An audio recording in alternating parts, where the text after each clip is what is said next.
So welcome to everyone. You're in the December forum for the League of Women Voters, Seattle-King County. Thank you all for coming in this busy holiday season.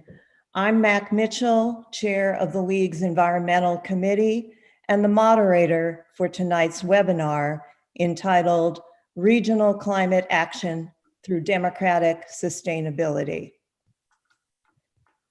We have posted an agenda on the opening slide, and just quickly, I'm framing the issues followed by a King County speaker, and then a panel of 4 of our climate action guides, and then 2 experts from the city of Shoreline, a climate guide and a person who works in their environmental services area. So let's get started. Next slide. So everyone, the way things begin has everything to do about the way they turn out. So tonight we're presenting the storyline sequentially to you of how we are activating 20 cities in King County towards a more democratic engagement about climate goals with their diverse communities. Our work is in the early stages, but our storyline will project into the future with a live case study. We will address these 3 primary questions. Are cities the units of regional climate action? What do democratically engaged cities actually look like? And are network cities essential? Next. We began our quest by looking at data, and the first piece of data that the county showed us that impressed us was this piece. It's a diagram of the carbon emission reduction goals for King County. Starting in 2007, going to 2020, you've got about 13 years there. And if you look carefully at it, we had projected the blue line dropping to 75% from the 100% emissions that we started with over those 13 years. But if you look at the orange line, it shows you what actually happened. And the orange line shows you a flat sort of carbon emission rating of very close to 100% all the way across. And that's what was the call to arms for a lot of the environmentalists and for our committee. So what's happening there is what we decided we would explore. Next. And because we know that there was a current system in place, we decided to look carefully at it. And here is our reasoning. Our reasoning was that all systems are perfectly designed to produce the results they're getting, right? Now, if you don't like the results you're getting, if you're not satisfied with the flat emission results that registered in 2019, after 13 years of money, time, and energy being spent on issues through the county and the city, but if you're not satisfied, which nobody was, then you have to change the design of the system dramatically. And so we embarked on a way to diagnose and address the root causes of the problem. And we knew that, next slide, please. We knew that growth in King County was a major issue.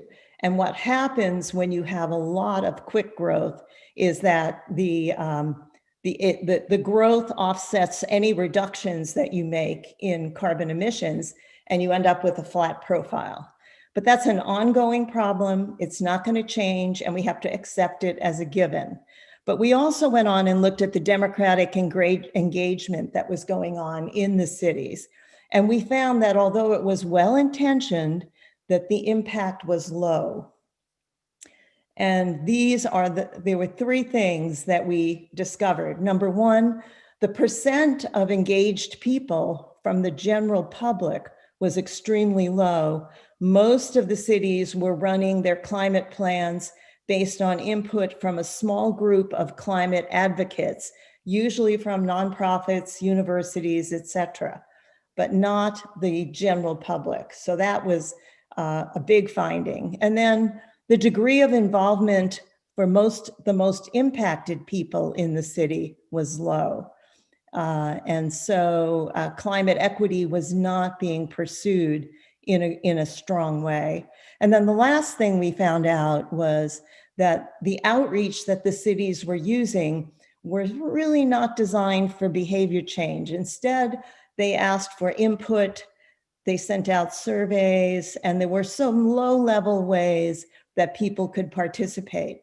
But in 1 or 2 cities, we actually saw them engage the public in workshops and in challenges to change their human behaviors and cause them to ratchet up their belief system about climate change. And we know that it takes that in order to get a public to take on bigger policy issues and vote for large statewide legislation like a potential carbon tax, for instance. So, and then one other thing we noticed is the solar city work was happening consistently, even though there was people were trying to create some networks. So the K4C agreements from King County were terrific. They were provided a baseline. Different cities entered into K4C agreements whereby they committed to certain climate goals and climate actions. They sort of vouched for their commitment. And that's about half of the cities in King County. However, the cities continue to operate in mostly solo and autonomous ways. And also the Growth Management Act, which they were working under, still does not require them to file publicly a climate action plan. That may get revised in this year's legislative session because the League is pursuing a revision on a whole bunch of issues in the Growth Management Act. So we're hoping that that will change. But that was our analysis. These are the things we found out that we decided we were going to address. Next slide. So this is a slide borrowed from King County. And the reason I'm showing it is mainly because the green circle represents all the carbon emissions coming out of the 39 cities. And it accounts for energy use, transportation, waste disposal, everything. The small gray section is King County government operations, and their emissions are much, much smaller. Now, we have a very proactive county who has set amazing goals for themselves, and they're very strong systemic thinkers. So I'm pretty sure they're going to meet their goals. But the place where we knew we had to put our energy was in the city. And you can see how powerful those cities are in generating emissions and also declining emissions if they become powerful through some of these processes. Next slide. So we asked the question, now that we've done this analysis, we sort of went slow in the beginning. It took us months to figure this out. So we went slow to go fast. So then we started speeding up. And we said, well, we will engage a resident volunteer from the Environment Committee, who was a League of Women Voter climate guide with each city. And we were successful in finding matches in 20 cities that are the medium and large cities responsible for 70 to 80% of the carbon emissions. 1 minute. And then we offered to address democratic engagement. We said, we'll help you with democratic engagement. We'll help you with equity and climate justice. We'll educate for action and behavioral change, and we'll introduce a regional network change of exchange. So those were the 4 offers that we made. Next slide. And when we went into the cities, we brought a letter for credibility from Melissa Weed, our president. And she, in one sentence, said it all. She said, League of Women Voter climate guides can ensure your climate change results through democratic and equitable processes and systemic cross-sharing structures, which are networks, that are uniquely positioned to support your city. So that is, next slide. I'm going to be introducing you now. That's sort of the overview it gives you. And now I want to introduce to you one of our primary partner, Rachel Bombau, who is Director of Climate and Energy Initiatives. She works in the Office of King County Executive Constantine, and also she's the program lead on the development of the Climate Action Toolkit, which she will be explaining tonight. She had the vision and foresight to support this collaboration, which is unusual, and our relationship and our work has developed in tandem with hers at the county. So Rachel, why don't you take it away? Thank you, Mac, for the very kind introduction. I really appreciate the opportunity to speak to this forum tonight.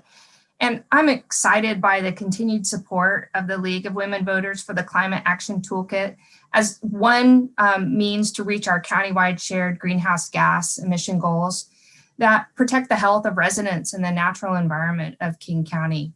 Next slide, please. I'd like to start out with a short quote from Executive Constantine. Of course, the executive is a climate champion and sees the role of the county to set ambitious goals to protect the health and well-being of residents and our natural environment and to hold people accountable. So he says, the Climate Action Toolkit will help mobilize cities throughout King County, uniting our efforts to rapidly reduce greenhouse gas emissions and prepare our region for climate impacts. And that aligns with our 2020 strategic climate action goals that both we want to reduce carbon emissions by half by the end of the decade, prepare for impacts, and also lead with climate equity. So I am very thankful to have strong leadership at the county and also at the municipal levels. I'll speak to that in a minute. Next slide, please. Another role of the county is to convene the King County's City Climate Collaboration, which Mac mentioned very briefly. It's a voluntary but formal partnership of 16 cities, the county, and the Port of Seattle working together to reach the shared countywide emission targets of 50% reduction by 2030 and 80% by 2050. So this coalition represents 80% of the county's total population, so a very significant amount. We are always looking to have 100%, and that is a goal. But the King County's Climate Collaboration, or the K4C for short, provides a forum for sharing information and best practices to reach our goals. And it's no surprise that many of these same cities, of course, are the ones that the League is seeking to work in partnership with the climate guides. So just to, as a little bit more context, the executive convenes a work session twice a year and invites all elected officials from King County, all mayors, all council members, to attend, whether or not they're a member of the K4C.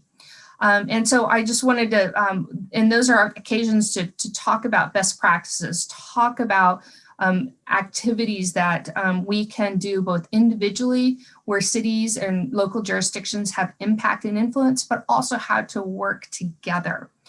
So just I show a picture here of a photo from, I believe this is October 2019, which is the last time we met in person. Clearly our meetings in 2020 were online. You can also see in the circle here that we have our King County government operations goals, and Mac showed that that chart, that pie graph a couple minutes ago that showed we do in our operations have a very small sliver, but we see our role as leading by example. And so if you'll note, our goals are even more aggressive than the county-wide goals. We've accelerated the reduction in emissions by 5 years for the 50% goal and 20 years for the 80% goal. And actually, we're doing really well on the goals that we can control 100%. Next slide, please. So Max showed this slide, and I'm so glad. And this is something that sometimes I'm not super happy to show this slide because it doesn't show the trajectory on carbon emissions that we want to see.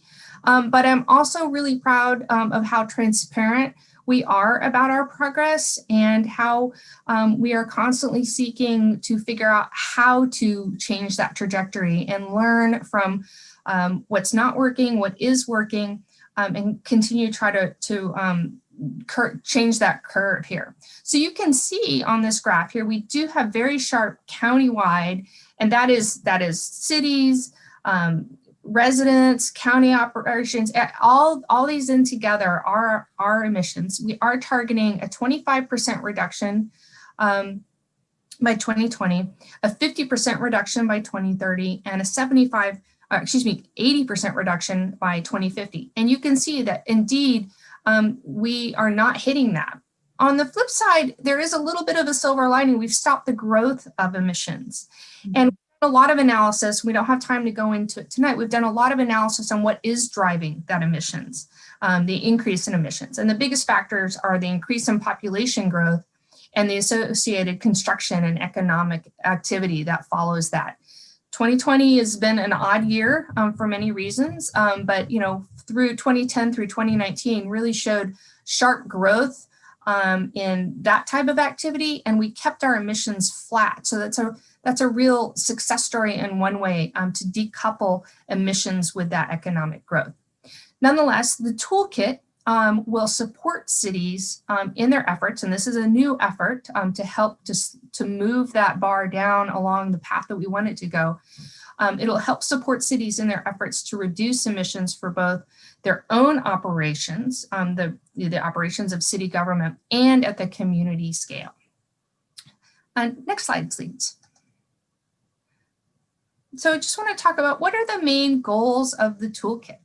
So first of all, the first goal was to measure. We want to lead with data, as we do in everything, and make educated estimates and try to be really impactful. So what it will do is it will identify resources so cities can conduct emissions inventories. I'll show you a detailed emissions inventory from King County in just a minute. It does not do the emissions inventory for the city, although that's something that we're talking about at the K4C, but it provides resources and guides on how to identify what your emissions are. Then it provides guidance on how to manage those emissions. So it provides a lot of actions and strategies to meet the greenhouse gas emission reduction goals that you establish. And one of the things that we really deliberately did in the toolkit was to put in actions that fit different population size and density, and also financial and staff capacity to enact. A lot of smaller and mid-sized cities do not have a large full-time climate staff. They just simply don't have the tax base to support that. So we wanted to reduce that barrier and make it easier for staff and elected officials to pick this up and able to run with it. It also helps elected officials and staff to understand some of the other co-benefits. Transit clearly reduces carbon emissions from cars taken off the road, but it provides mobility for folks that might not be able to drive. So things like that. And then last, it provides a lot of resources supporting community engagement. And that I know that's really important to the League. And that was really important to both the development of the toolkit, but how you want to go about and create your climate action plan. It's just really essential that community be involved at every step of the way so that they have buy-in to the process and feel ownership of the goals, and it's not seen as something top-down from the local jurisdiction. There's also resources on implementation and on reporting. Next slide, please. Yeah, I mentioned this on the last slide. So this is a more detailed inventory of the countywide emissions that in the slide that Max showed, the big green wedge comprised most of the 20 million metric tons of carbon dioxide that are emitted in the county that were emitted in 2017. So this is something that a city could use this as a proxy if they didn't have the capacity, either financial or staff, to develop their own emissions inventory. And you can see here that transportation is, as a standalone is the largest source of emissions, but the built environment also from residential buildings and commercial buildings comprises a very, very large percentage of emissions. Every city will have something slightly different. Some cities may have an older building stock that may create more emissions, or their fuel mix from their utility provider may impact that, or they may have a newer building stock. So it just really depends on the unique geography and demographics of every city. So we are updating our inventory for the countywide emissions for 2019, and it could be used as a proxy for a city, although every jurisdiction will have something slightly different. As I mentioned, the K4C is looking at some funding to see if we could provide a very baseline greenhouse gas emissions inventory for all members. So that would be something that might be attractive to cities that are not currently members of the K4C. So anyway, next slide, please. Let's talk about managing emissions. So the toolkit, which is readily available on the website link that I'll show at the end of this presentation, is a document that you can download, has hyperlinks that you can look at, but it really talks about some key things. I've talked a little bit about an inventory, but if you look on the third dot down, it really talks about developing goals, how to figure out what you're looking for, and you want to make them SMART. Measurable and actionable and reportable. There are hundreds of recommended climate actions, and these are pulled from research on best practices and other local, national climate plans, and developed in coordination with stakeholder outreach, and I'll speak to that in a little bit more. Has best practices for implementation, how to manage your metrics and report on them. And again, as always, communication, outreach, and engagement. How do you engage the residents in your jurisdiction? How do you get input from them? How do you get them to work with you on reducing carbon emissions and making their city a better place to go? There's appendices also on funding and other resources and other types of organizations that can support. Next slide, please. Let's talk about engagement, how the toolkit was created. So you can see from the fun Zoom slide there that all of our outreach was online because of 2020. But we tried really hard to have a diversity of voices for the toolkit to help develop that. And that's something I'd really recommend any local jurisdiction seeking to develop a plan, is to really try to address that diversity issue and create an outreach that gets as many people as possible as you can. I know right now sometimes that is a little challenging, and that was something that we really grappled with, and I'm happy with how it turned out despite some of the limitations that we had. But how we created the toolkit was as I mentioned, there was extensive research from leading organizations to develop a long list of potential actions. There was no need to reinvent the wheel there. So we looked at plans from King County and other local jurisdictions, and they're referenced in the guide. We looked at leading organizations such as ICLEI, the Urban Sustainability Directors Network, and C40 cities, and looked at all of those for best practices. Then we had input and guidance from the K4C and King County staff. We wanted to make sure that it aligned with both the Strategic Climate Action Plan goals and our countywide goals and targets that the K4C has established in its joint commitments. We also need, because we have so many cities in the K4C, we wanted to make sure that this was something that would work for the K4C and for the staff and electeds in there. And then lastly, and really most importantly, we had contributions from nearly 150 stakeholders representing really diverse perspectives. We had public focus group workshops. We had several very large public focus group workshops. We had several small group workshops, including those from Black, Indigenous, and people of color communities, and also a youth workshop one evening, which was really, really interesting and informative, talking about the what the youth, these were mostly high school students, saw as their role in leading on the climate crisis.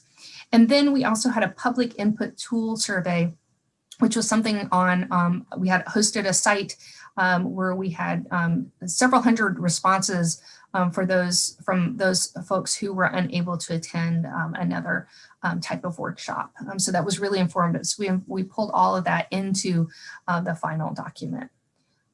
Next slide, please. 1 minute. Thank you. I want to speak real briefly about the themes. It comes as no surprise that there were calls for investment in programs to accelerate the conversion to no and low carbon options in all sectors. That was very clear. There were calls for increased resident education, calls for equity. Very clearly, climate justice is racial justice. And then an understanding on how to prioritize actions and a strong linkage between climate action and job creation. K4C elected officials were briefed on this in early October, so we brought these messages forward to them. And then next slide, please. Last but not least, I just want to talk a little bit about next steps. So this has been transmitted to the King County Council at the end of September. Right now, we are working on outreach to cities and partners. We're doing a lot of presentations and briefings, working very closely with MAC and the Environmental Committee and the climate guides to focus on democratic engagement. And we're also creating a bunch of training videos, both get oriented to the toolkit, but also to there's an Excel tool that can support your decision making. In early 2021, the council will hear and deliberate on the toolkit, and then post passage, we will continue to roll it out with partners. Of course, we would love additional support. The league has been very supportive, and we would love support while it is in council. So, let me know if you have any questions on that and how you could support. And here's the link to the website. As I mentioned, it's available now. You can download it and you can download the tool and check back probably closer to the end of the month or maybe at the beginning of January for a bunch of training videos that should be available. Next slide, please. And last but not least, here's my contact information.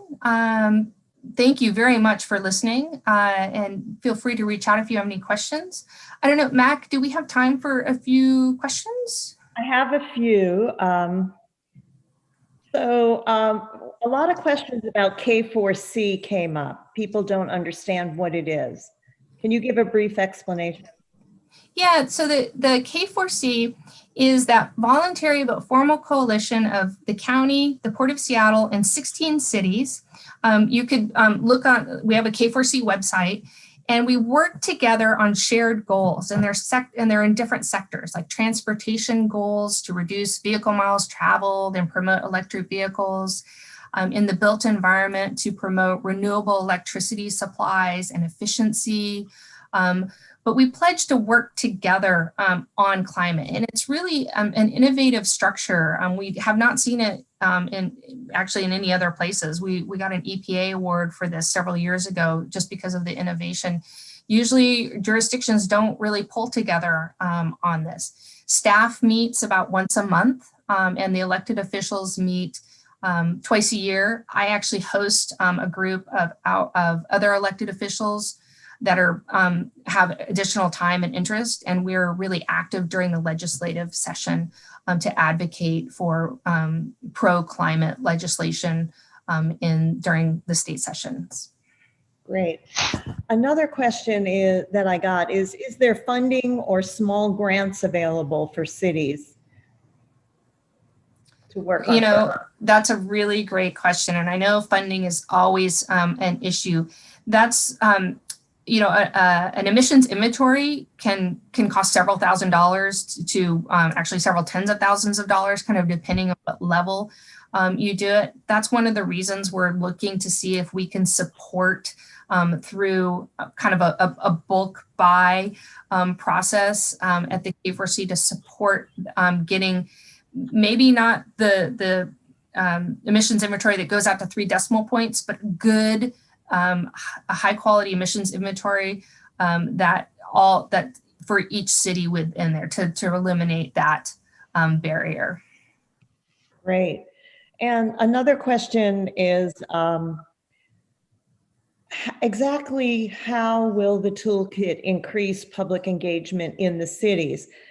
I think what this person was wondering is, you've done a great job on getting public engagement into the design of the toolkit and the SCAP, but specifically, as the cities don't seem to have the capacity to involve their general public, and haven't been focused too much on the impacted people who are impacted most by some of the carbon emission work. So how would you recommend that cities move ahead on public engagement? Great question. Let me add one quick response to the previous question about grants. In the appendix, there is a full appendix on grant and loan opportunities.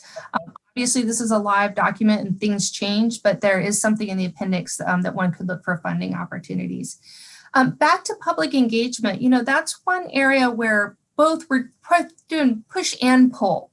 So working with a staff, particularly in the K4C, but also working really closely with our partners. So for example, we're working with the League to spread the word. We're also working with the Sierra Club, who's interested in this. People for Climate Action, which I'm sure folks are familiar with, are very interested in the toolkit. So there's a lot of groups that have interest in helping to spread the word about this. And this is part of the outreach that we're doing now, and that we'll continue to do once the toolkit has been available and really ready to go out. Great. Perhaps one more question. The question, the last one is, what about school district buildings? They cross district jurisdictions and cross city boundaries. Who will take care of their carbon emissions? Is that county? Is it the school district? Is it the city? That's a great question. The toolkit was really scoped to address cities. However, a lot of the actions, so many of the actions in the toolkit could be applied to school districts also.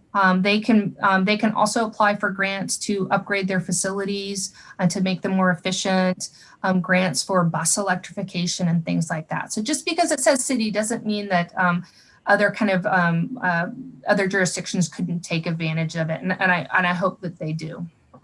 Excellent. Okay, I think we've got that. Thank you so much, Rachel. That was my pleasure. Really informative. Thank you. Thank you.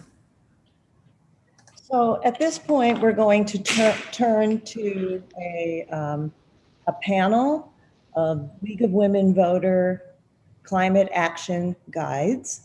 This is the group that they are residents of cities, and they are working with the city right now. They will be introduced to you by Callie Rodolfi, who is the climate guide for Mercer Island currently. Callie? Yes, thank you. Thank you, Mac. Good evening. I'm Callie Rodolfi, a climate guide for Mercer Island, and I'll be telling you how our team is beginning to develop a partnership to serve the city of Mercer Island in meeting their climate goals. For this panel, there are 3 other climate guides from other cities that will follow me in telling their brief stories as well. Jerry Gordon from Sammamish, Cathy Dormeyer of enumclaw, and Joan Larkham of burien. Please feel free to note any questions you might have in the Q&A section. We'll answer questions after all 4 climate guides have presented.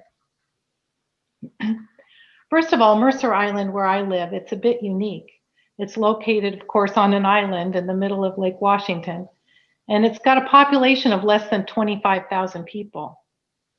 I-90 is our primary access, and it runs from Bellevue to Seattle across the north end of our island. Our climate team has offered the city, council, and the city manager our support in awareness, outreach, and engagement on climate. Our vision is that by next year at this time, every citizen of Mercer Island will know the steps they can take toward climate action. To provide you some context here, our city inventoried its greenhouse gas emissions from 2011 until 2016. Our latest source allocation for climate emissions is just 4 years old. We know that 2% of Mercer Island's emissions are from City of Mercer Island operations. For example, the city fleet and their building heat. A full 98% of emissions come from our community, our homes, our businesses, and transportation. The Mercer Island emission dashboard is posted on the city's website. Last year, our comprehensive plan was revised to include a goal to reduce greenhouse gas emissions and a goal to develop and implement a climate action plan. Our climate goals were approved in November 2019 with the city resolution to reduce emissions 50% by 2030 and 80% by 2050. Some good news, with a recently announced wind power purchase agreement with Puget Sound Energy, the city operations are now powered with 100% clean energy. So how did we negotiate entry with the city? At the end of September, I sent the city council members an introduction to our project by email and made an appointment with the city clerk to make an appearance at the next city council meeting. I was given the opportunity to attend virtually, and I made a 3-minute statement during appearances on October 6th. I proposed to assist them in achieving their climate priorities, and I introduced our team as a resource for community engagement and education around climate action. We asked to meet with them to explore what a partnership might look like.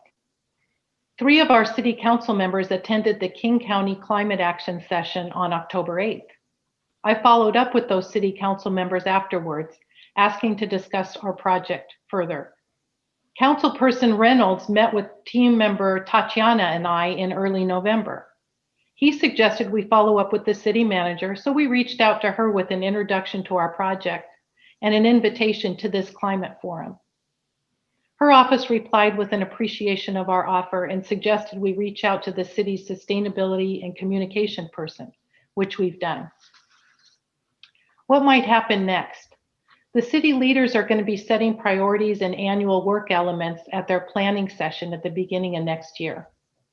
The city biennial budget will be finalized in January, and it may include a full-time sustainability staff person for the Public Works Department. While we wait for the city to develop their work plan for 2021, we will begin to work and build awareness of the climate goals. We plan to develop an engagement plan for our work to include points of engagement, methods of outreach, and key messages. We are drafting eye-catching graphics that can be used to educate our public about climate goals and meaningful actions. We've discovered through this process that most people on Mercer Island do not know that the city has climate goals. Starting from there, we're ready and able to educate and engage our public on multiple levels with a sense of urgency. Our climate team's objective is to make it clear to all Mercer Island residents the realistic and the doable changes they can make to make a difference and reduce carbon emissions. We are really honored to be part of this project. At this point, I'll turn it over to Jerry Gordon, Climate Guide for Sammamish. Thank you, Callie. And thanks to everybody that showed up this evening. Quite clearly, climate is important to a lot of people. Now, I'm from Sammamish, and my story is a lot different than Callie's, which goes to show you that all cities are approaching this differently, and every city has a personality. Sammamish is a young city. It's only about 20 years old. It's in the foothills, and it's just up right above Issaquah. So how do you talk to a whole city? Well, Callie alluded to the whole approach that the league likes to call negotiating entry. Well, I think that's a really eloquent way of saying knock on the door. So I think it's easy to find a door. Every city council has a door, and it's called public comment, or it's called public input. So I decided that I would go to the website, find their meeting schedule and their process, for public entry or public input, and I put my name in for the next meeting. In the meantime, I emailed the council member that I knew had gone to Seattle-King County's Climate Action Toolkit training. I'm thinking if she went to the training, she's interested. So I emailed her, introduced myself, told her that I lived in Sammamish, that I'd been there 20 years, and I was recently retired, and I wanted to work with them on their climate goals, and that I had signed up for public comment. In the meantime, after introducing myself to the council, I went to the meeting and introduced myself to the council and had just a very quick introduction and what the league's goal is. And the league is not supposed, they don't want to tell you what to do for your city. They want to help you with whatever your city has decided the plan is. And that's where the toolkit comes in handy. That's a very slick tool. So after that, I logged off and I checked my email, and sure enough, I had an email from the council member who had gone to the toolkit training saying we would love to work with the league. 3 days later, I got an email from the mayor saying the same thing. So there we are. I negotiated my entry. I knocked on the door. And before I hand this over to Cathy, I want to leave you with this thought. This is a great philosophy. There is an architect now. His name is, and he's Danish, and I'm going to mangle his name, so I apologize. His name is Bjarke Ingels. He builds climate-friendly buildings. He builds climate-friendly communities. He's doing them now all over the world. And his philosophy, and I will paraphrase, just because a plan is vast and complicated, it's not a reason not to start one. So that's what we're all doing here tonight. We're starting one. Yes, next we will have turn it over to Cathy Dormeyer of enumclaw. Hi, everyone. I'm glad to be here tonight along with Marion Jensen, who is also one of the climate guides here in enumclaw. I've been involved with the League for over 30 years, and I've lived here in enumclaw for the last 20 years. And this is the first time I've had this wonderful opportunity to work so closely with community and the League. Our community here is very unique. We have about 12,000 people who live within the city limits of enumclaw, but we're also very rural, and outside the city limits, hundreds of people live on farms, on dairies, or very large pieces of property. So we are, again, as Jerry had said, we are just very unique, each community. Negotiating entry into the city council was very easy. Went to the website, contacted the city clerk. She got me on the agenda. I emailed the 2 documents that we were asked to share, which was a letter from our president introducing us, as well as the protocols for the climate guides. And she got those out in advance of the meeting to the city council members. I made the 3-minute presentation on their Zoom meeting, and then they also offered Marion another 3 minutes to present, which she did. And then I asked someone to contact me from the city council, whoever would be interested in working with us on creating a climate action plan for enumclaw. They were in the throes of working on their budget at that time. And so it took about a month, but eventually City Council member Anthony Wright contacted me and said, if no one else has touched base with you, I would be happy to work with you on the climate action plan. And where do we start?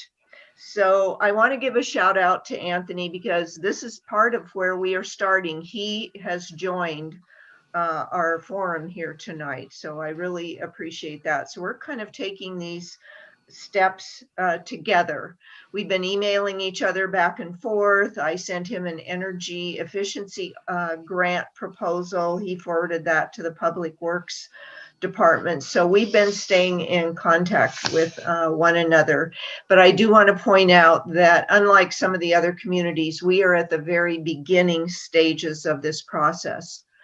I'd like to encourage any of the climate guides who are watching now to make sure that you research your city council's website. I did that and I found two very interesting documents that were insightful in this process. The first one was a 2010 proclamation to amend greenhouse gas emissions reduction. And it's the very first steps of moving in that direction. However, it's a 10-year-old plan, but at least they had that on their radar back then. But there really weren't any specific goals, objectives, or indicators of success. So that's one document that we can maybe refer to as we begin this process. Also, I found a 2014 comprehensive plan that went for 6 years. So it's going to be sunsetting this year in 2020. And it's 86 pages long. And basically it was a visioning process whereby the council took months to work with lots of community members and say, what is it we need in Enumclaw to make it a viable, strong, productive community? Kudos to Enumclaw City Council. They worked on community engagement. They involved over 600 stakeholders when they did this process on the comprehensive plan. Unfortunately, there is nothing in this document, however, that focuses on reducing greenhouse gases. So there's another opportunity for us to begin to work. So Marion and I and Councilman Anthony Wright will be starting to meet next week on Zoom and begin to develop what our next steps will be, and if we're going to work with the two documents that already exist, or if we are going to work on collecting greenhouse gas emissions information, or just exactly where the city council might be interested in going. 1 minute. Thank you. Oh, I'm done. So I'm going to turn it over to Joan Larkham, who is the climate guide of Burien. Hi, everybody. I'm Joan. It's just very interesting to me. You know, I'm the last of the four of us, and how different all our communities are.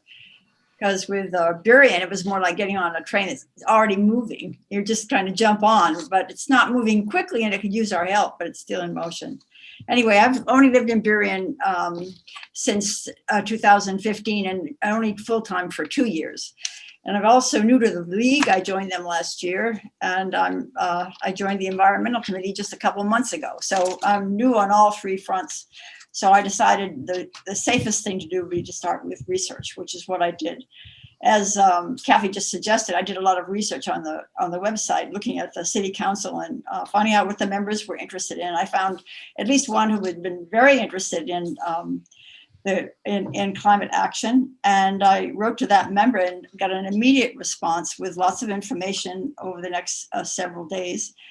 I found out from her that not only was Burien a member of K4C, which Mac just explained so clearly, but it's also signed on to the Mayor's Climate Protection Agreement, Tree City USA, and the Fostera's Green City Partnership. So there's clearly a lot of interest in there. But as the city council member said, it all goes very slowly and involves many trips to Olympia. So while they're having done my research and contacted that one person, I got my courage up and approached the city council. But before that, I had the chance to meet with my colleagues in the cities to the south. We had a Zoom meeting, and they said, first you send the letters, and then you wait, and then the next meeting, then you go and make your public comments. So I had these slight guidelines, which I took. So the day came, or the night came, and I gave my presentation to the city council. And after I finished, because it was late, I was the last one to speak. There was no reaction at all, no clarifying questions. And I was like, I wonder what that means. And so I went home that night falling asleep and saying, now what? What do I do now? I got nothing there. But I needn't have been worried, because the next day I got 2 emails that meant a lot to me. I heard from the People for Climate Action. That's the NGO, or the non-government organization that's regional to Washington, or King County, actually. It's regional to us. And it has groups in many of the cities that the league also is focusing on. So I went to a meeting of theirs at their invitation and enjoyed hearing more about them, what they do. They're doing a workbook. They've been very active in pressing for climate action. So I think that I'm happy to work with them on some of the outreach and engagement that we have planning. The second email was from an environmental consultant that works full-time in Burien. I mean, they've already jumped on the board and got an environmental consultant since last March. She works full-time, and her goal is to guide towards a climate action plan that's tentatively scheduled for next June. At the moment, she's doing a greenhouse gas inventory, which we've heard about tonight, for Burien. And when that's done, it takes about 6 months, she said. That should be done in January. And after that, then you do the modeling or the future sort of options of what could happen with this and that changing in the climate. And then, so I did some calculation after I talked to this environmental consultant, Paige Morris. 6 months to get the baseline, 4 months possibly to get the models for the future. And then in June, it's supposed to be a completed thing. That doesn't leave much time for engagement. So I'm jumping on the bandwagon for that tomorrow. I have a Zoom call scheduled with Paige, and we plan to go over some of the ways that I can be helpful, especially with community engagement and also in places more impacted by climate change. So my basket is full of things to do. And I'm looking forward to it very much. I want to thank the lead members for being so helpful to a newbie who is trying to find her way in approaching these people, and also to Mac, who's given us good guidance. Burien's going to be a challenge because it's more diverse than some of the cities that we've talked about tonight. So many different language groups are here also. So we have to be be quite broad in the way we approach the community. Thanks very much for letting me speak about this tonight. I'm done. Well, thank you, Jerry, Cathy, Joan. We will entertain some questions from the participants, and at this time we do have a question that's come up. Exactly how were the greenhouse gas emissions measured? That's a good question. It is a great question, and I can answer it very basically in terms of what I know about Mercer Islands, and perhaps Rachel can follow up with how the county measured the greenhouse gas emissions. In the case of Mercer Island, I guess it may be a little simpler than for the county because we comprise one zip code. And so there's data that would come from Puget Sound Energy, who provides our gas and electricity for the 98040 zip code. And that can be translated using emission factors into how much carbon that represents. In the case of our vehicle miles traveled, that's VMT, if you ever hear that term. It means vehicle miles traveled. And that can translate into, from gas usage, what the carbon emitted from small vehicles as well as trucks. That information actually for us came from Puget Sound Regional Council, who has developed a model. Then the city has things like pump stations that take electricity, and that's actually a large amount of electricity that can be translated into carbon. And then also solid waste is another contributing factor to carbon emissions. But anyway, it is an accounting process. It involves a lot of spreadsheets, a lot of different data coming in, a lot of different emission factors to convert that to carbon emissions or greenhouse gas emissions. So that's how it's done for Mercer Island, and it takes time. But perhaps Rachel would like to answer that question for the county. Thanks, Callie. Our methodology is very similar, just probably more elements and on a larger scale. Same thing, we work with our utilities to understand what the countywide consumption is of electricity and natural gas. We have both City Light, which is a very clean source, and Puget Sound Energy, which is a much more fossil fuel heavy source. And then we look at the natural gas. Same as Callie said, we use driving and vehicle mile estimates from the Puget Sound Regional Council. And then we do look at the different operations from wastewater, which does consume an amazing amount. We also consider agriculture related emissions.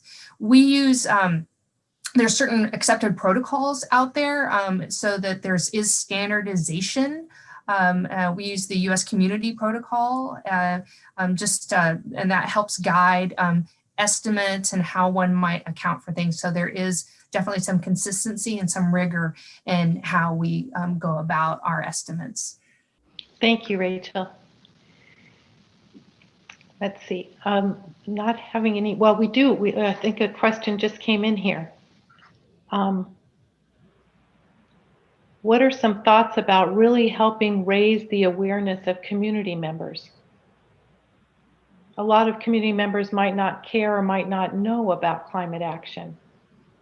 So what are your thoughts, panelists, on really helping raise the awareness of your community members?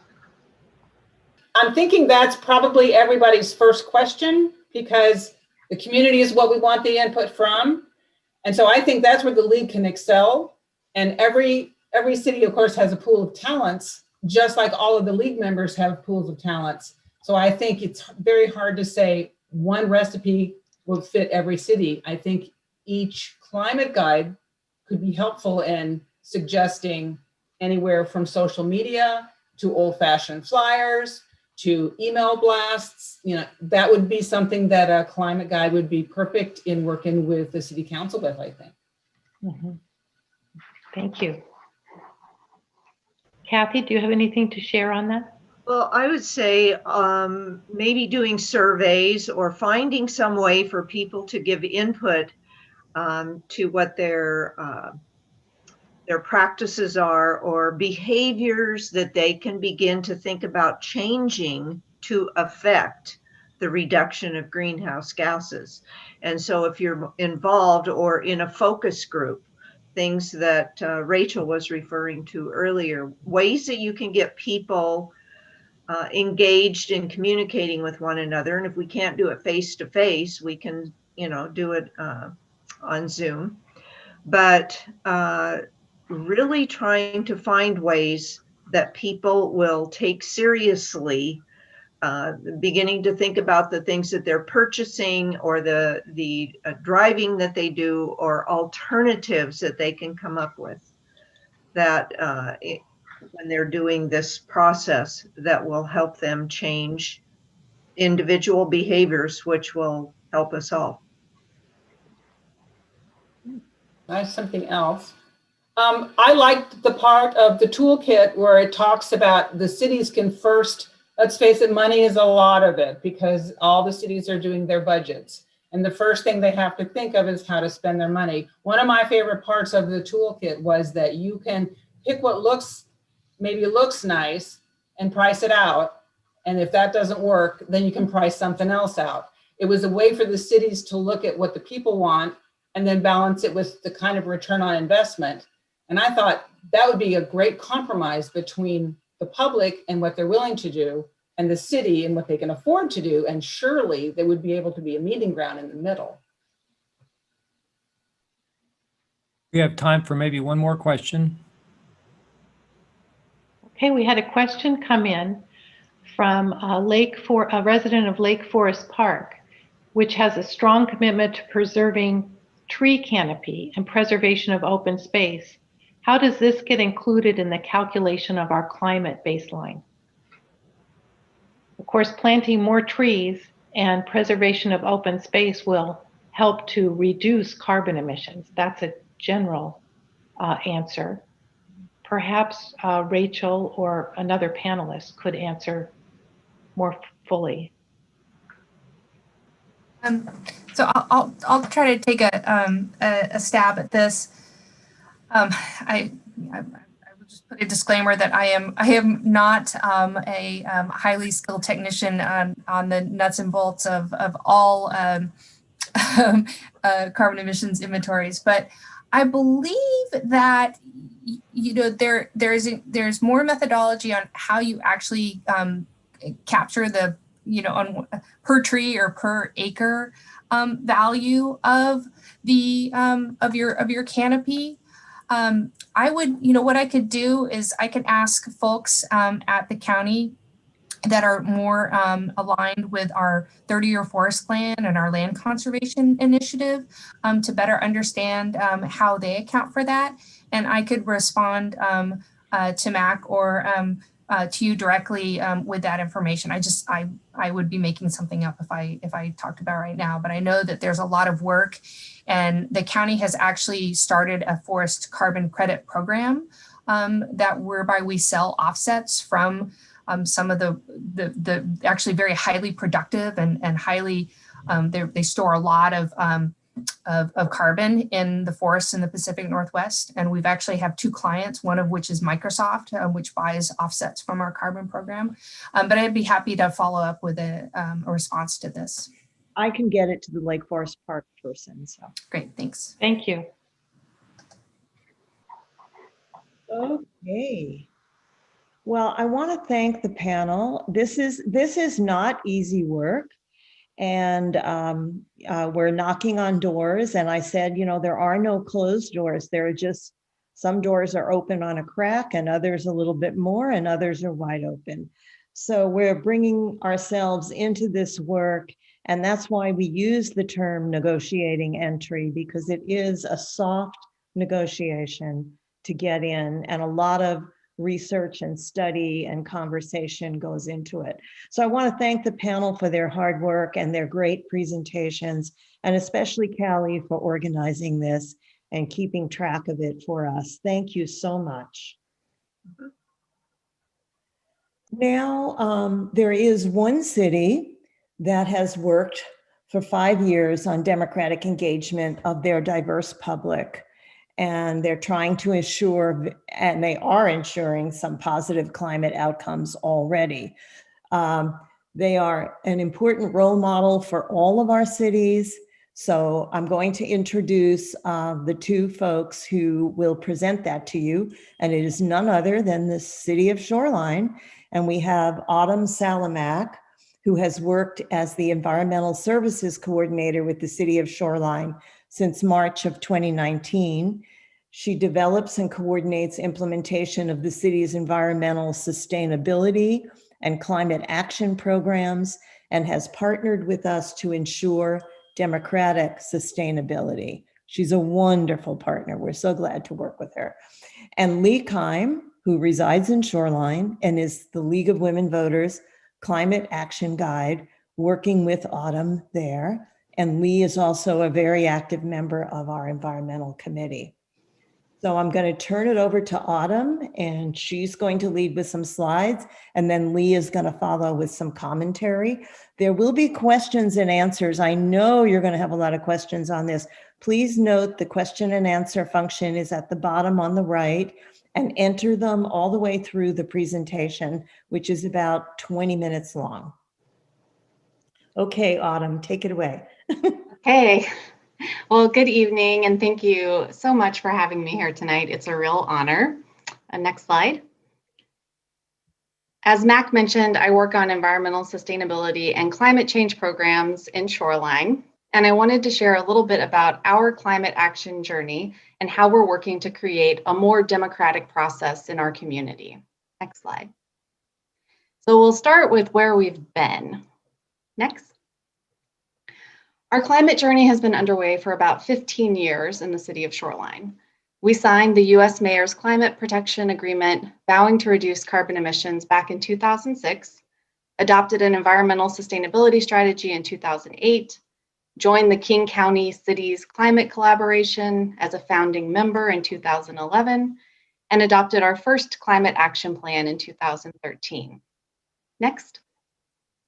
To create our climate action plan, a staff member in our planning department spent several months gathering data on things like building electricity and natural gas use and vehicle fuel use and miles traveled in order to create a carbon emissions inventory, which you're hopefully all more familiar with after tonight. That inventory allowed us to see where most of our emissions were coming from in the community and to develop a series of recommended actions that the city, residents, and businesses could take to help reduce those emissions moving forward. Next.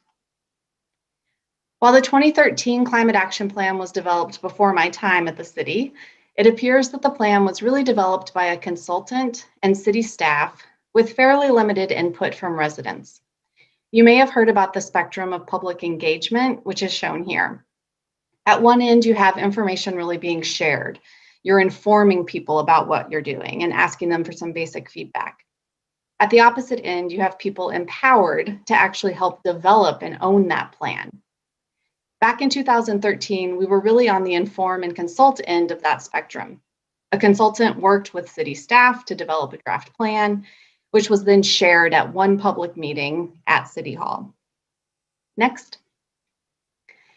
Fast forward a few years, and we see that a lot has changed in terms of how government is both expected to engage the community in planning efforts and what resources we as a city can put towards this effort now compared to 2013. When I started in March of 2019, I saw that we would need to update our climate action plan again soon, and that we need to start laying a good foundation for a different kind of community engagement. Despite the pandemic, we were thankfully able to use 2020 to really hone in on community conversations and programs, specifically talking about climate action to lay the groundwork for that next step. Next. It can be overwhelming trying to decide what the most important and realistic actions are to fight climate change. We wanted to make that a little easier with the Shoreline Climate Challenge, an online platform that helps people learn about which actions can make the biggest climate impact based on their home energy use, diet, type of transportation, and more. Participants earn points for completing different actions that can reduce emissions, lower utility bills, and improve comfort and health. They also learn about community scale solutions to advocate for in their cities. Next. We did a lot of work to engage the community in this program, starting by reaching out to known active community groups and individuals with an interest in the environment. We asked for their input as we developed the program and for their support as we rolled it out to the broader community. It's easy to start conversations with people you already know have an interest in the environment, and they can definitely be great partners. However, we know that we need everyone in our community playing a part in our climate program, not just those who have an interest in environmental issues, if we want it to be successful. To that end, we created a broad list of all community groups who might have an interest in community building, public health, green jobs, and lowering utility bills to identify new partners. We sent this postcard to all households in the city and did a lot of promotion online, in our community newsletters, and with personalized calls and presentations for everyone from local faith groups to the Rotary Club and the Chamber of Commerce. Next. From late June to October, over 300 households participated in the challenge, completing more than 1,000 actions that reduce air pollution, lower utility bills, and support local green jobs. We exceeded our initial participation goals, even with the pandemic and no in-person presentations or events, and we saw a lot of great community dialogue taking place on the challenge website, which we considered a great success. Next. We were successful in large part because we had some really energetic and active community members participating in the challenge. We encouraged people to form teams of 8 to 10 households and measured points earned by each team for committing to take different actions, community groups, and different neighborhoods in the city to promote some friendly competition. Next. As you can see, the winning team, the Baha'is of Shoreline, had some fun when we asked them for a safe group photo. We publicly recognized our top teams at a November City Council meeting and in our community newsletters. We think it's really important to publicly acknowledge participants to help create some social norms around climate action and also to make it a fun community program. Next. Our second climate focus in 2020 was our Climate Champions webinar series. We worked with Washington State University to adapt their Snohomish County Sustainable Stewards program to a new online format with information specific to Shoreline. I really wanted to offer this program to help educate our community about the core areas of climate focus that were identified in our 2013 Climate Action Plan and to set the stage for future conversations with the community about where we should focus limited resources for climate action. Next. We marketed this as a free 7-week climate change education and action webinar series, and we're able to pull in local and national speakers to talk about everything from the basics of climate change and sources of carbon emissions to why we need to think about equitable climate action, which communities are most vulnerable to climate change, and what the most effective ways are to communicate your climate message with different audiences. The webinar series was designed to create a base level understanding of climate change issues and opportunities, and to identify individual champions we could work with as we update our climate action plan and develop new programs moving forward. We had more than 60 people attend each session, and there were quite a few people who attended the entire 7-week series. While the majority of participants were from Shoreline, we had registrations from more than 20 communities in the region and one from California, and made the webinar recordings available on our website for anyone to watch. Next. Which brings me to where we're going. Next slide. Next year, we'll be measuring our carbon emissions again to see how much progress we've made since 2016 and where we need to focus our efforts in the next 5 to 10 years. We plan to start updating our climate action plan next summer and to work with the community to prioritize actions to both reduce future carbon emissions and prepare our community for climate impacts in an equitable manner. This will be a great opportunity to dive into what priority community level solutions we really want to target in Shoreline and to take a new approach to community engagement. Next.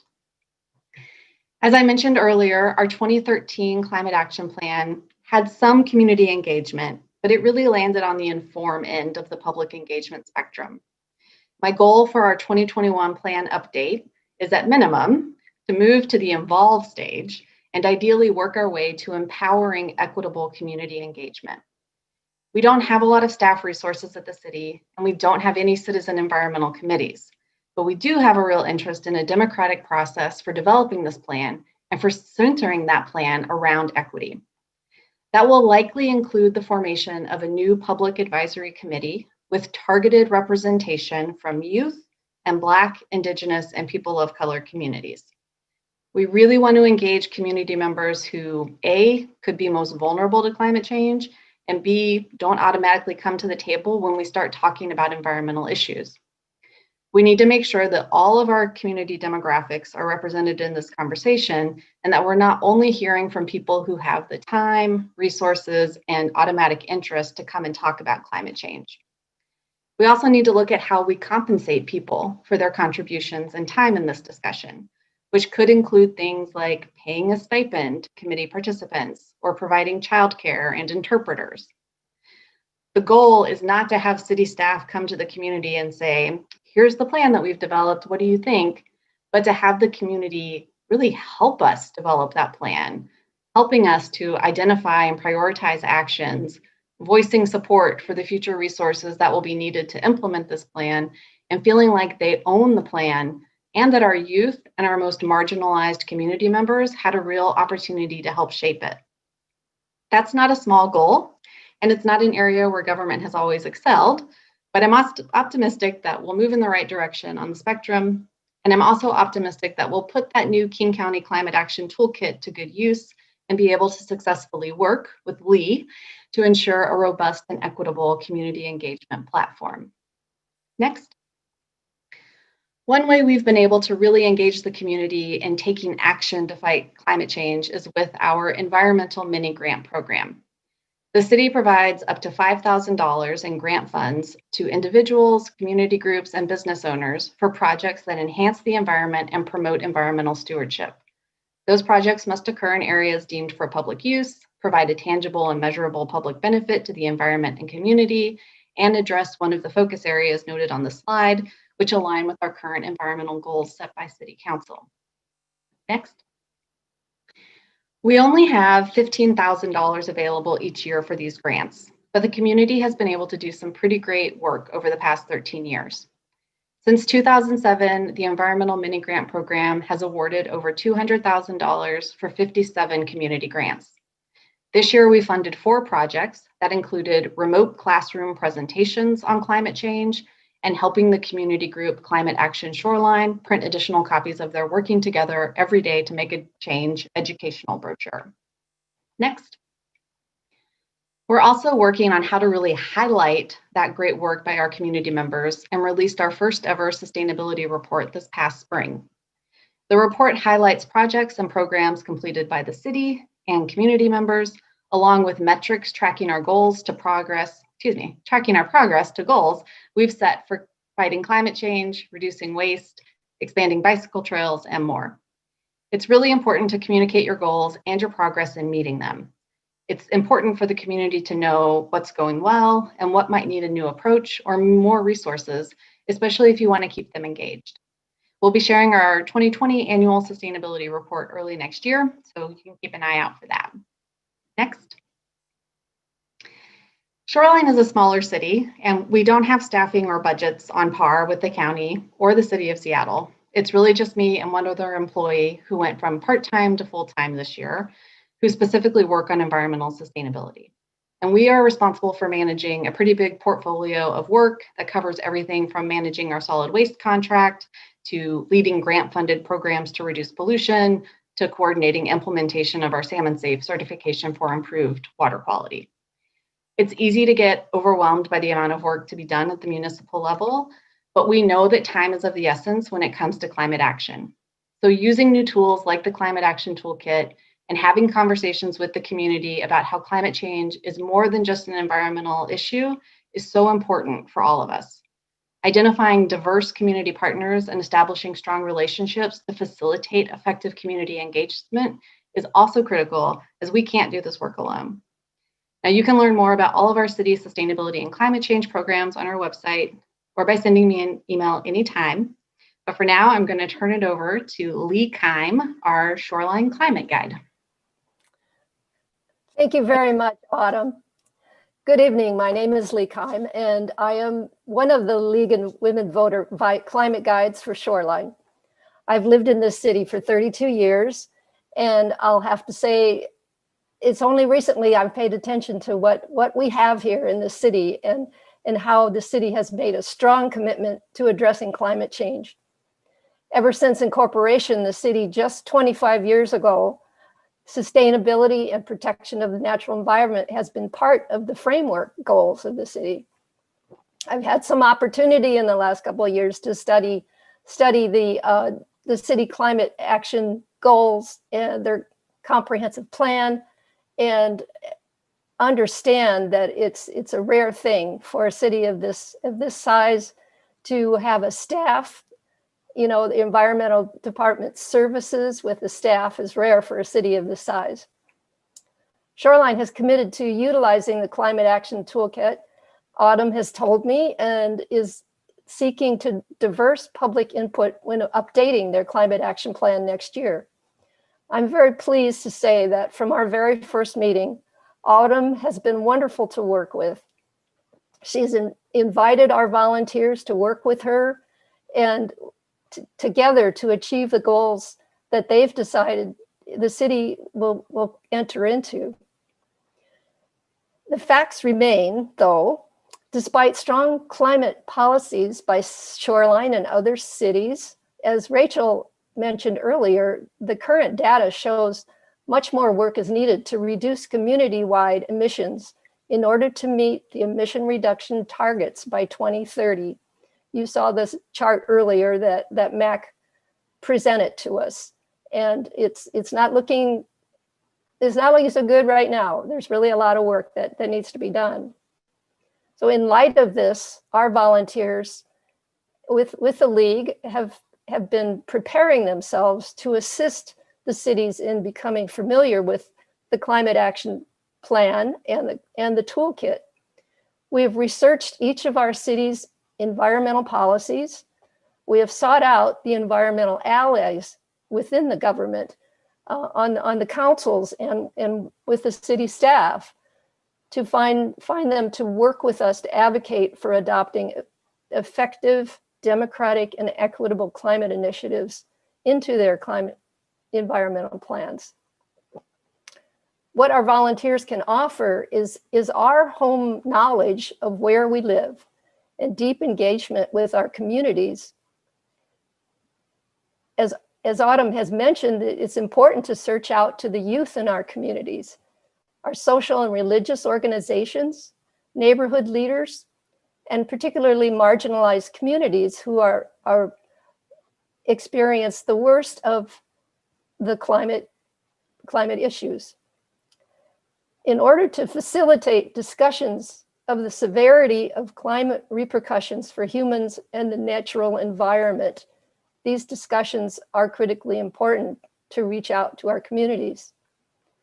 We need honest discussions, meeting people where they are and based on shared values, by offering positive actions that individuals can take to imagine themselves as part of the solution and willing to engage in meeting this, which is the greatest challenge of our times. And therein lies a culture shift necessary for all of us to become climate champions and together find a sustainable path for future generations and this planet that we call home. Thank you. All right, Lee, thank you. Autumn, thank you. Great presentations. We have a couple minutes here for some questions. There is a viewer who is curious about what community groups Shoreline felt like they had the most successful working relationships with, and why those smaller communities were so successful in partnering for climate change. Yeah, so I've been with the city for almost 2 years, and 1 year of that was during unusual pandemic times. So my experience is somewhat limited, but most of the community groups that I've worked with have been through the environmental mini grant programs. So we have a couple of individuals who do, contracting for the school district on climate education. Dig in Shoreline is a local gardening and food nonprofit, which has been very active in both providing on the ground projects and doing education and outreach events. So those are two that we've worked with quite a bit. I will say, going through the Shoreline Climate Challenge, we just had a really good response from some of our local churches and faith groups, which there's some natural alignment there with looking at climate action and sort of community health. We've also had some good participation from the Rotary Club and from the Chamber of Commerce in particular. They were active participants in providing some incentives for the climate challenge as well. And how do you address the lack of technical knowledge in terms of climate change terminology, or just being familiar with the science behind it in the community, about what is making the most difference for the climate, so that you're choosing, energy efforts that are effective in the long run, but also that the community can get involved in? Well, starting with by having a greenhouse gas emissions inventory, that helped us identify that most of our emissions are coming from transportation and building energy use. And most of our energy use comes from electricity from Seattle City Light, which Rachel mentioned is essentially a carbon neutral utility. So it's really been useful for us to say, if we really want to take aggressive climate action in Shoreline, it's transportation and it's our building stock. So that's sort of our starting standpoint. With the climate challenge, we were able to say, okay, if you live in an electric heated home, or if you live in a natural gas heated home, now you can actually you can select individual actions based on your home energy profile to see what it would cost for you to upgrade, for example, to an electric heat pump. What would that cost you? What sort of annual savings would you see? And what other benefits would you see for your household in terms of improved comfort or improved health as well? So we really tried to use the challenge platform as a way for people to, if they can, get over the slight technological hurdle of creating an account and logging on, to then really be able to see exactly what a difference each individual action would make based on their individual home energy profile. Great. And I have another question for the both of you. So someone commented that these are amazing programs that you were talking about, but it seems inefficient to have every city developing these programs independently. And so this portion of the webinar here is really focused on individual city efforts and what they've been doing. But this person is asking, how can we work together to create region-wide programs? And so is that a part of what you're doing, Autumn, in your work with City of Shoreline? And then Lee, maybe you want to speak a little bit about how it goes back to the league. Yeah, so I will say that for the Climate Champions webinar series, when we were going to have that in person, we were going to limit it to 20 people from Shoreline. Once we were forced to do it remotely, it really opened up a whole new world of possibilities for us. And so we said, anybody can come.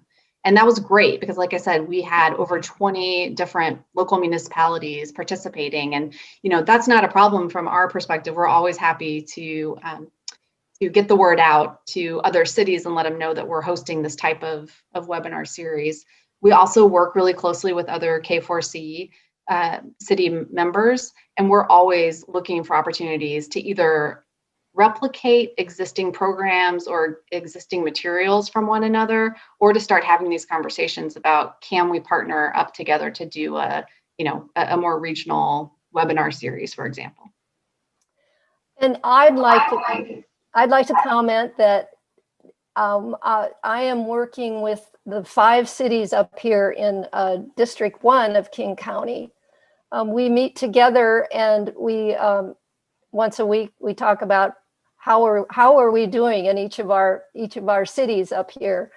We share ideas, and I often share what's happening in Shoreline, to give everybody an idea of, where their cities could possibly improve their climate policies. So this is a widening of the information, per district, and that's the way the league has set us up. We're in individual cities, but we have groups of us that are covering all the 9 districts of King County. Thank you. I am not sure how we're doing on time, so we might have time for one more question. There is a specific question about, is tree canopy a part of your bigger picture for Shoreline? And what is the percentage now? And do you have a goal for increasing that percentage? It is a part of our conversation in terms of talking about carbon sinks. Although I would say it's a broader conversation about having a healthy, sustainable community and providing amenities beyond just the climate benefits. The last number I saw was that our tree canopy had increased 21% from 2009 to 2018. And I believe the next assessment for the forest canopy is due within a couple of years. So I don't know if we have a specific percentage goal. But trees certainly play an important role for many different reasons in our community. One of the things that's happening here in Shoreline is that we've got the link rails coming in, 2 large stations. And unfortunately, there were a lot of trees that were taken down as we're getting those rails put in place. But they did commit to replacing a multiple number of trees for every one that they take down. So that is a concern with some citizens in Shoreline. Trees are very important to us, and we're watching that pretty carefully. But I know that the city has assured that these trees will be replaced, as well as sound transit. So that's a good thing. Thank you. Thank you, Lee, and thank you, Autumn. I think that's going to conclude our question session, and I'm going to turn it back over to Mac. And I want to thank the Shoreline team, for the 3 of you, for a great delivery. The work you're doing has been documented in this presentation. It will be shown on King County TV, and long after this webinar ends, you'll be up there. And I think it will do a great service to some of the other cities who are wondering how to get past that sort of tight little group of supporters around the city council, who has done, these people have done a great job keeping the city focused, but spreading it out now democratically and making sure that it's equitable and making sure that these cities get a network opportunity or two is really where the future lies for this work. So I want to thank you tremendously. I also would like to close with, I always reinforce that the whole time, the whole 8 months we were working on this, we kept coming back to the League of Women Voters mission and the values, and we kept trying to figure out how our role could be aligned carefully with our values and with the needs of the cities. And this quote, this is the mission for the Seattle King County League of Women Voters. And I just put in a few words to express our alignment. So the mission says we should be encouraging informed and active participation in government. And for this project, it's city government, working to increase understanding of major public policy issues. In this instance, it's climate, and influencing public policy, carbon emissions through education and advocacy. So if we get the attention and the distributed attention of a lot of residents of various communities as Shoreline is getting, I believe that is the path to sustainability for the climate work, because it's only when people change their behaviors that they're willing to work at a higher level, at a policy level, at a voting level statewide. I can see all kinds of possibilities for Washington State coming out of these small projects. So thank you all so much for this evening, and for the team who helped us with their tech support. We so appreciate you. And at the bottom of this slide, it's all the places where you can go back. There'll be a recording of this eventually, I believe, on YouTube later, not immediately. King County TV will be featuring us a little bit later. I don't know how much later. And Facebook streamed us live.